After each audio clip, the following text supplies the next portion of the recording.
I'm sorry. Like. Oh, I'm sorry. Like.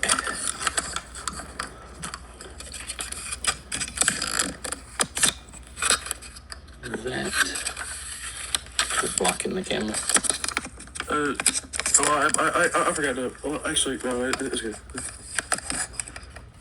There we go. There you go. And then you can turn it sideways if you want. You want it to get us? Or you want it to get you? It can get you. So, I look pretty cool with my sunglasses. You do look cool. I'm here interviewing Big Teach. Y'all's names? Seth Howard. And Alan Talbot. So I have 3 copies of the questions I can ask y'all. So y'all can just read along like as I ask them. And, Okay. So what gave y'all what gave y'all the idea to form a band and play together? Well, when we kind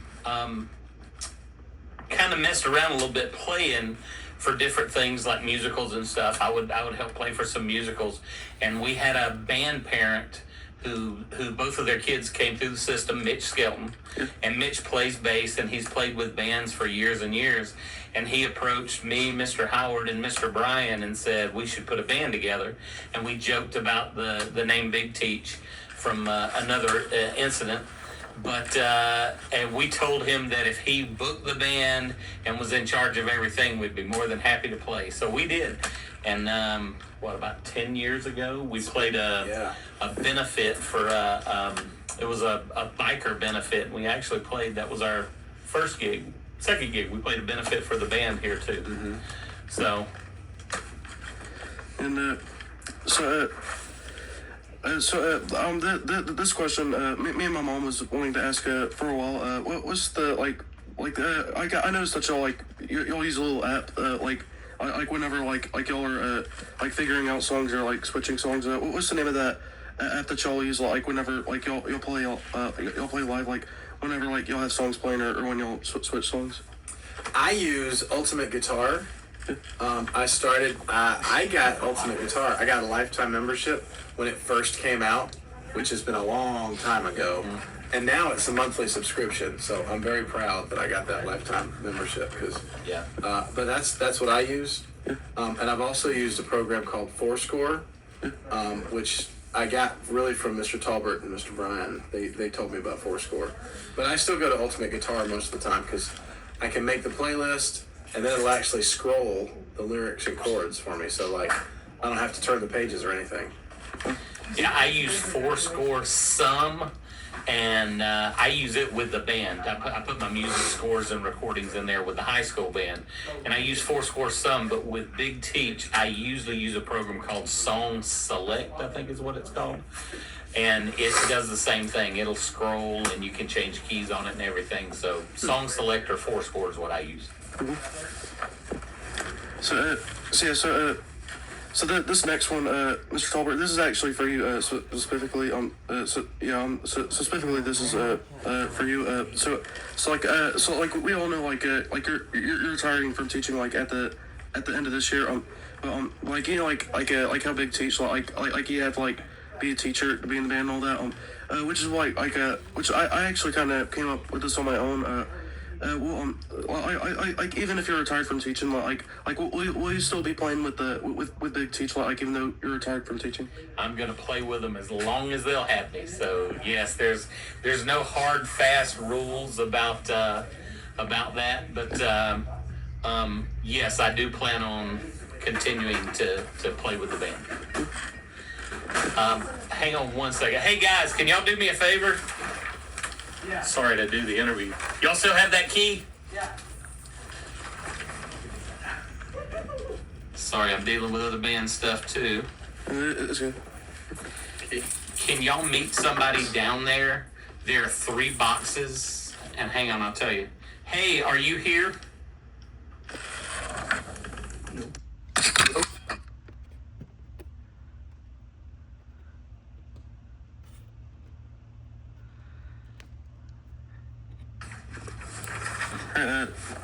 Fourth one. Have y'all ever written any of y'all's own songs, or like do y'all play covers, or like have y'all ever like thought about like recording stuff and like releasing it someday? We've not recorded any original music, although some of our covers are pretty original.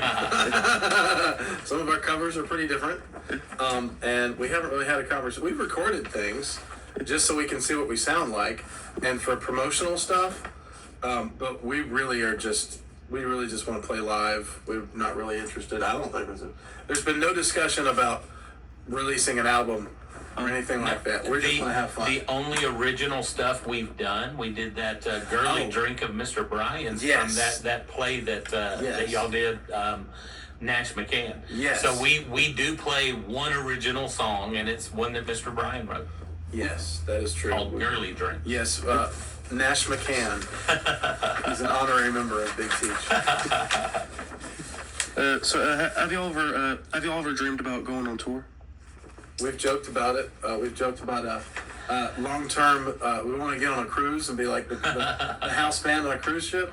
But no, we've never talked about it. We've never really had the conversation because our regular lives, our work lives, don't really lend itself to going on an extended tour. Like Mr. Howard said, we've kind of joked about it a little bit, and we've actually talked about maybe taking a couple weeks sometime and finding a beach somewhere where we could play and, and just kind of have a vacation, but also play. But no plans. So if Big Teach wasn't indie anymore, if Big Teach was someday become a big band, would y'all still choose to be teachers? I think so. Yeah, I'd still teach. Big Teach is something we do for fun. Yeah. I mean, we also play for tips. So Yeah. Yeah, I mean, it's... We're not playing for free. But no, if we don't play for free, but we don't really play for the money. right. But I mean, if it ever happened, I think that's our regular lives have always been that of teachers, which mine's changing. So, but I heard that Mitch is a fine art sub. I've never seen him or even around the school or the fine art center. I don't think he's subbed in course. If he has subbed in course, I probably wasn't there that day. Is Mitch is he retired from subbing, or is it? He's full-time retired now, right? yeah, he's retired. He actually worked at the University of Georgia at the Georgia Center and retired from there. And after he retired, he subbed. He only subbed for maybe a couple of years. And then got another job, the medical field, right? Selling respirators and stuff like that. But he's full-time retired now. He doesn't have any affiliation with the school system at all. But he was subbing when we kind of put the band together. And that was kind of the joke. He's never been a full teacher. He actually had an education degree, but worked at the University of Georgia. He's never been a full teacher, but he did sub because that's kind of the joke, that he was a teacher, a substitute teacher. Yeah, that's cool. Anyway, so I hear there's another band connected to y'all, has two members of Big Teach called Second Time Around. I'm actually kind of new to hearing about it, but yeah, just tell me about Second Time Around. Who all from Big Teach is on Second Time Around? Well, right now we everyone but Josh pretty much plays with Second Time Around. And Second Time Around was a band in the late 60s, early 70s.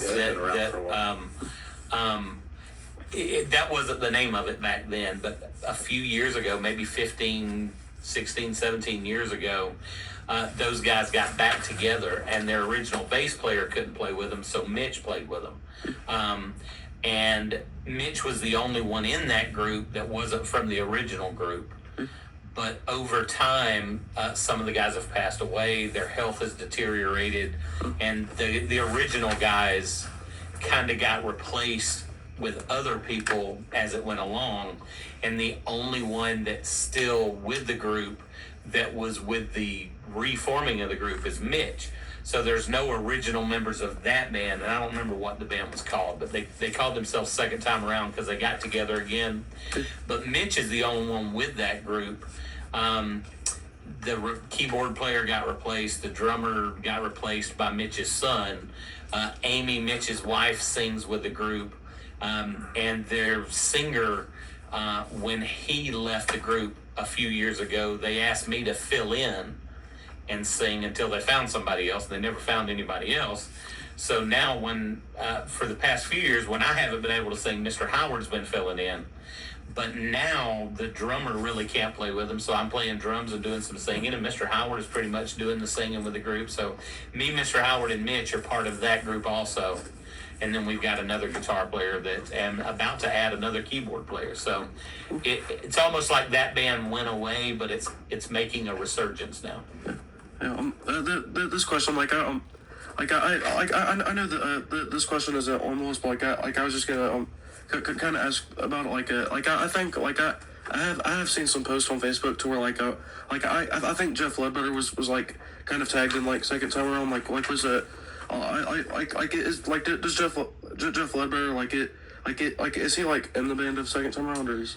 Well, right now it's kind of a transitionary period. Jody DeMarco and Jeff Ledbetter are filling in on guitar until we can find more permanent. Our Second Time Around guitarist, and also he's been playing with Big Teach, Zach Marcingill. Zach decided that he's going to do some other stuff, and he's not playing with us anymore. So Jody DeMarco and Jeff Ledbetter are filling in on guitar right now with Big Teach and Second Time Around when Mr. Bryan can't play.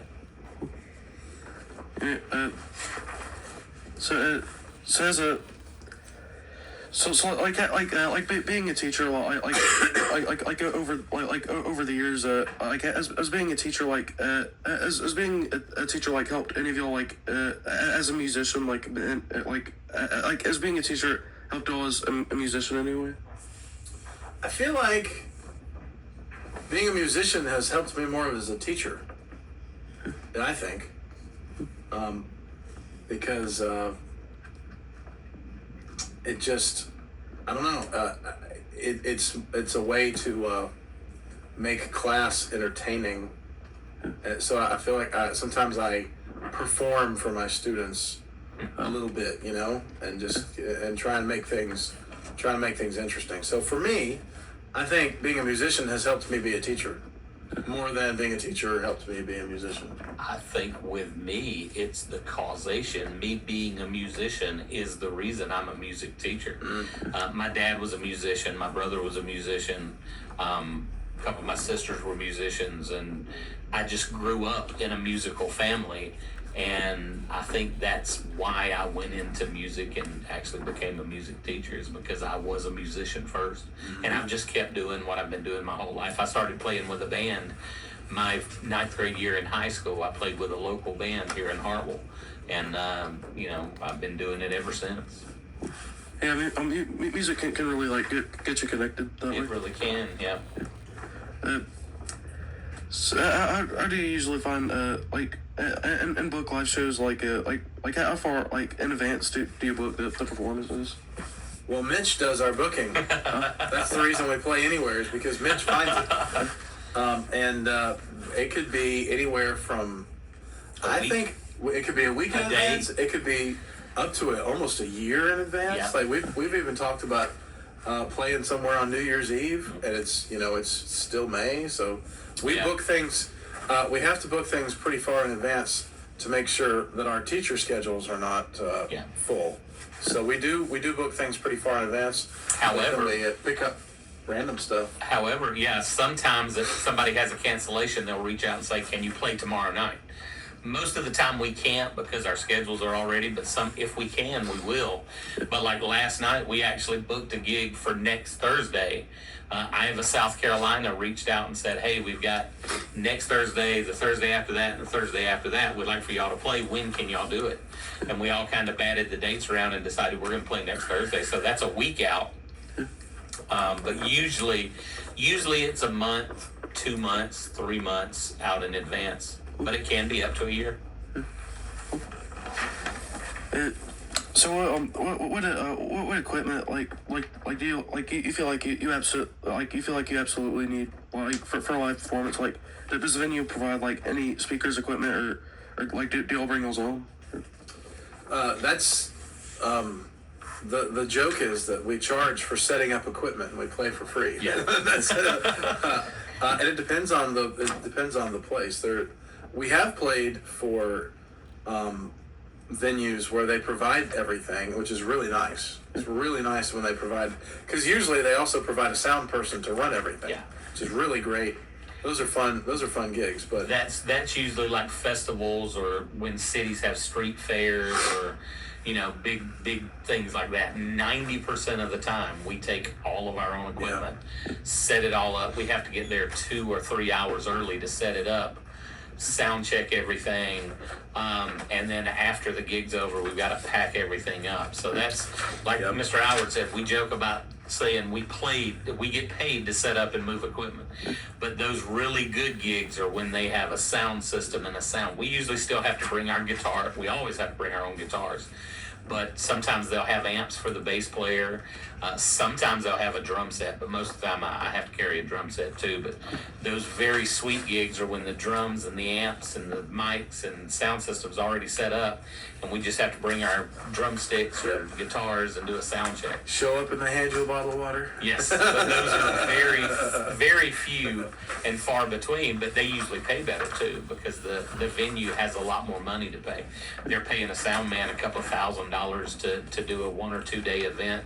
They're paying us, $1,000, $2,000 to come into a gig, and we usually don't get that. So. I think it's really cool that like whenever you're playing on stage, they just bring you water for free. So how does the band get paid for shows? Mitch sets it up with the venue ahead of time, and he arranges how much we get paid. So he does a better job. If I do it, we won't get paid near as much. So y'all saying like Mitch pays y'all? There's a business end to it. Sometimes. Some venues will write a check to each individual member, and that's how they keep up with how much they're paying out. Some venues will write a check just to Mitch, and then Mitch will pay us out of that check.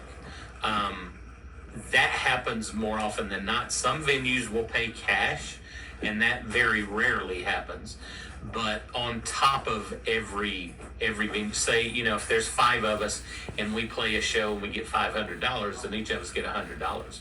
The more we get, it's divided out. But if we have a good night with tips where we get $200 in the tip jar and there's 5 of us, we'll divide that also and get, another $40. So there's been some gigs where we've gotten more money out of the tip jar than we've gotten paid. But the minimum we usually pay for is $100 per person.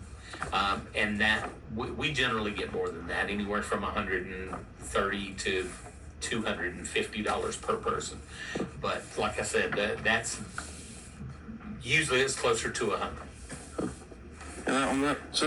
It sounds nice. Yeah, it's not bad, but the reason we get paid to set up the equipment, move the equipment. Yeah. So this is the last question, and then I actually have a bonus question with that. The last question on the list is what advice do you give students who want to pursue music seriously, but are encouraged to have a day job? How do you balance between the two? Well, I think that doing what we're doing, which is primarily just live performance and local venues, I think it's fun that's not mutually exclusive. Like you can still do that. You can still for me, it's something that I genuinely enjoy doing, and it's really the I want to say the only time I hang out with friends, but for me, it's almost the only time I hang out with friends, because if I'm not doing something, I just want to stay at home. So it's a social thing for me. and it's a fun thing for me, and it doesn't interfere with my day job at all. So I think that's for students who are interested, you can still work a day job and then have a group of friends that you get together with and make some music, and then you talk to the local restaurants and set some things up, and then you start playing, and it's just fun.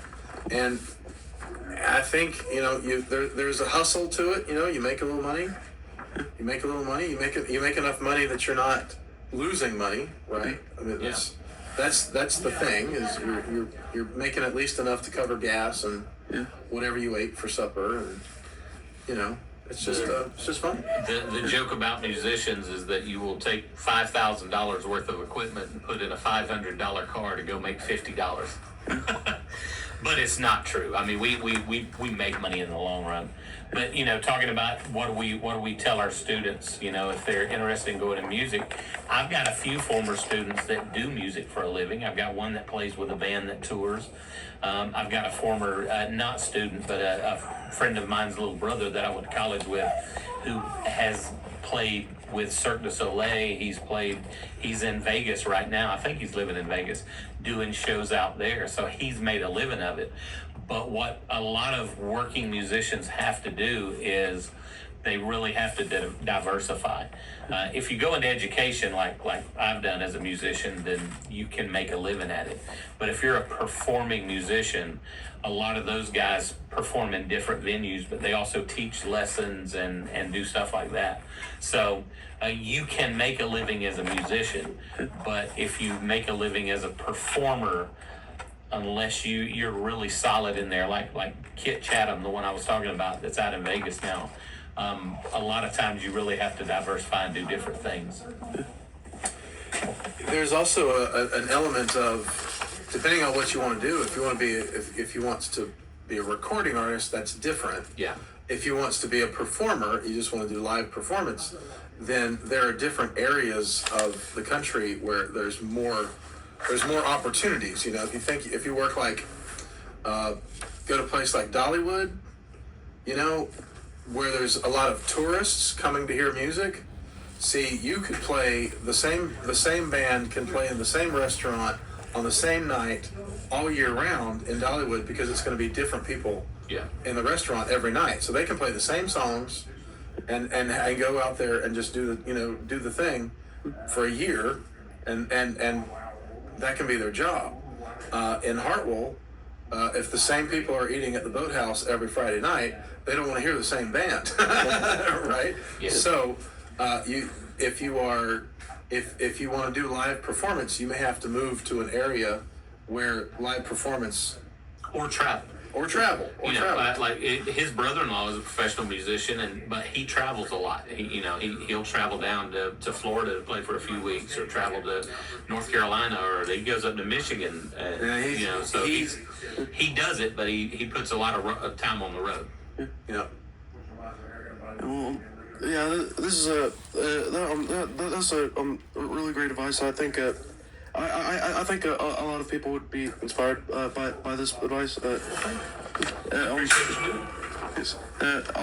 I do have the bonus questions. So with Dollywood and stuff, like I remember like every couple of years, like y'all do Gatlinburg, then Dollywood, then New York trips, which I might actually go on a New York trip next year if they have one. Have y'all ever thought about playing in Dollywood, Gatlinburg, or New York? It'd just be hard to set up. That's when we were talking about the beach. We've talked about taking a vacation as a group, like bring our families, right, and find some place that we can go stay at an Airbnb. That there's some venue that we can play, and but it's just been something we've just joked about and kind of dreamed about. But I would certainly do it if Mitch sets us up a place to finds us an Airbnb and finds us a place to play, and at the beach somewhere. I would absolutely do it.